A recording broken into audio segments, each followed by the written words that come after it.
Дивимося на наявність кормів, тут так само. Повнометка, теж не дуже обсидка. Повністю не, я на крайній рамці вижу, що слабо обсиджена. Теж є тут десь перги трішки. І от наступного разу, коли ми прийдемо, після 3 робочих днів гарних. Не буде тиждень дощів, потім 3 дні робочі, потім приходимо. Так у нас завжди. Ми 3 дні даємо бджолам попрацювати. От можна таку знайти сім'ю. От дивіться, яка сім'я, дивіться, як будує. Це все нарости цьогорічні.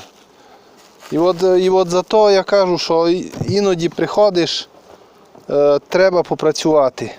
У основному середні сім'ї нема що, от є.